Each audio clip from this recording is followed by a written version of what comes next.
Andy Eigenman matapang na inilatag ang kanyang mga kondisyon at ipinaunawa kay Pilmar at Miss Pernilla. So, usapan muli natin kung saan ay talaga namang hanggang sa ngayon ay pinag-uusapan pa rin po ang issue patungkol po kay Miss Andy Eigenman and Mr. Pilmar Alipayo. Kamakailan lamang ay nag-viral na po yung kanilang issue at ibinabalik po ng ilang mga netizen yung naging issue noon ni Pilmar. Si Mr. Sian Gaza ay idinitalya niya sa kanyang channel sa Facebook. Sinabi niya na ang third party daw ang tunay na dahilan kung bakit naghiwalay si Pilmar at yung first wife, ang third party sa kanilang relasyon ay si Andy Eigenman. Nagkaroon ng overlap ang dalawang babae on July and August 2018. Iniwan ni Mr. Pilmar Alipayo yung kanya pong wife at mas pinili niya si Miss Andy Eigenman, no? Piniwan niya yung mag-ina niya. So, yun po yung parang kinakalkal nila yung ilang mga issue noon. Well, in fact, hindi rin naman kasalanan ni Miss Andy Eigenman kasi ang totoo talagang suspect or totoo talagang may kasalanan ay walang iba kundi si Pilmar Alipayo. Talagang kaya nga po talagang marami pong mga fans itong si Miss Andy Eigenman na parang mas mugusin pa nila na maging single mom si Miss Andy kaysa pong makasal na dito kay Pilmar. Pero syempre hindi natin pwedeng panghimasukan kung ano man po yung kanilang sitwasyon ngayon. Pero aside from that is pagkatapos nga ng kanilang issue or scandal na naganap between Andy, Pilmar and Miss Pernilla, so isa pala sa mga kondisyon na inilatag nitong si Miss Andy Eigenman kay Pilmar ay ipabura or ipa-cover up yung pinatato or couple tattoo nila ni Pernilla na naging dahilan ng kanilang pag-aaway sa online. Na isa rin sa mga chance kung bakit po na-trigger itong si Miss Andy Eigenman na mag-post sa kanyang IG account na kanyang Instagram stories na nabasa ng kanyang mga million of fans. So, kamakailan lamang ay nag-viral din ang ilan sa mga photos ni Pilmar habang pinapa-cover up or pinabura yung kanya pong tato na 224 na kakopol niya yung kanyang tinatawag na best friend na si Miss Pernilla. So, dahil po dito maraming mga netizen ang nag-react patungkol sa bagay na ito at isa rin sa mga inilatag nito, ito palang si Miss Pernilla ay isa sa mga masasabing ninang and ninang ng mga anak nitong si Mr. Pilmar Alipayo at si Miss Andy Eigenman. So close na close pala sa kanya talaga si Lilo at siya si Kowa. Sinasabi po nila dito according po sa news na talagang parang second mom nila itong si Pernilla dahil talagang super close po yung mga bata sa kanya at talagang tinuring siyang parang tunay na ina ng mga batang ito. So isa sa mga naging kondisyon ay never na po pinapalapit or wala na pong parang chance na mahawakan or makalapit man lang si Pernilla sa mga anak ni Andy Eigenman. Yun po yung mapapabalita na parang talagang binrake niya na po yung parang kanilang bridge sa isa't isa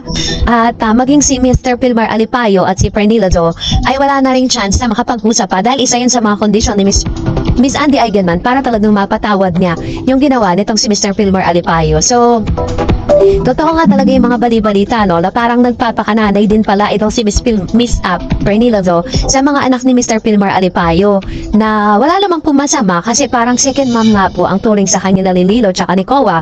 Pero yun nga, dahil po sa skandalong naganap, pati po yung relationship, no, nitong mga batang ito dito kay Pernilla ay naapektuhan. So ano kaya ang naging sitwasyon?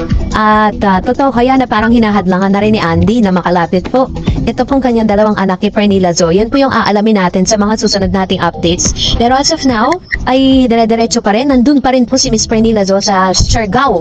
At sinasabing hindi pa rin po ito para lumabas sa kanya pong bahay. At parang lumiit po yung kanyang mundo dun po sa Siargao dahil po sa pangyayari.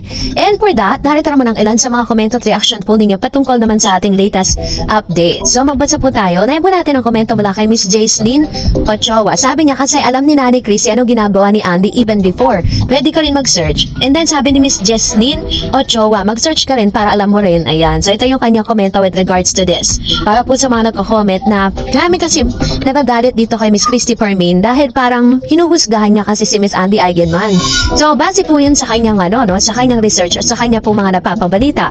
Pero base naman po sa mga nakapaligid kay Miss Andy Eigenman, sinasabi na parang ang focus po ngayon ni Andy yung kanyang business. Sabi po ni Miss Mary Rios, matagal na yun tungkol sa bar, matatanda na yung mga host na yan ang sasagwa pa. And sabi ni Aaron Taran, baka naman may relasyon sila noon bago Andy kaya 224. Ewan lang natin. And sabi ni Miss Maria Luisa Velasco, ay nako, bakit ganyan kayo nung araw? Yung wala akong nakitang ganyang issue sa iba, sa inyo ko lang narinig yan. Di ko na gusto ang grupo nyo. Walang kasalanan si Andy, si Pernilla ang may kasalanan. Mali ang ginagawa niya, mga chismosa kayo. Ayan. Yung tatlong host kasi ng showbiz now na, yun talaga pinulutan nila ng todo. Itong si Miss Andy Eigenman, sinasabi nila na kaya daw nangyari yun, na parang mas pinapaboran nila si Pernilla Zo. At kaya naman marami pong mga netizen ang naiinis at nagagalit. Parang kumbaga, binavalidate na po ba dito po sa bansa natin yung ganitong klase ng act, 'di ba? Maaaring si Miss Pernilla Zo hindi niya alam yung kultura ng mga Pinoy, pero mali pa rin. Sabi ni Miss Sinta Dedeles, para namang si Andy lang may bad pass. Kayo ba walang bad pass? Perfecto kayo? Wag mapanghusga kung hindi kayo perfecto. Malaking kasalanan ang manghusga ng kapwa. Yan, ito naman yung kanyang komento. Kasi parang lagi po nilang binabalik, 'di ba? Parang sa mga issue na to, binabalik nila yung mga issue dati ni Andy Eigenman. Parang gusto nilang, kung itatranspose natin yung mga statement nila, parang gusto nilang sabihin na kaya nangyayari kay Andy yan dahil siya rin ang may kasalanan, dahil binabalik dahil dun sa mga past niya. Hindi naman pwede nating i-define ng isang tao dahil lang dun sa nakaraan niya, 'di ba? Sabi ni Miss Julieta Siriales, si Pilmar ang unang may kasalanan, may asawa siya. Bakit BFF pa siya sa babae, ba't di na lang sa lalaki? Yung totoo for sure. Si Pilmar ang nag-encourage yan at mali rin ang pagpayag ni Perlin ba? Yun na pareho sila ng tato. Kung totoong may boyfriend siya, bakit di siya pa-interview at kasama ang boyfriend niya at mag-explain siya? Di yung tatahimik-tahimik siya. Ayan, so ito naman yung kanyang komento with regards to this. And another one, sabi ni Mr. Dominic Incabo, bakit ganyan ka, Christy? Bakit si Pernilla ang pinanigan mo? Parehas lang kayo na Derek at Ellen. Kinakawawa niyo si Andy. Kung ano si Andy noon, ngayon ay hindi na. Chismis na alam mo, Christy. Ayan, so ito naman yung kanyang komento with regards to this. So, talaga namang masasabi natin na pinupulutan talaga si Miss Andy Eigenman. So that's it for today. For more videos and updates, please don't forget to like and subscribe. And please don't forget to follow my Facebook page, Dar Eds TV. God bless everyone!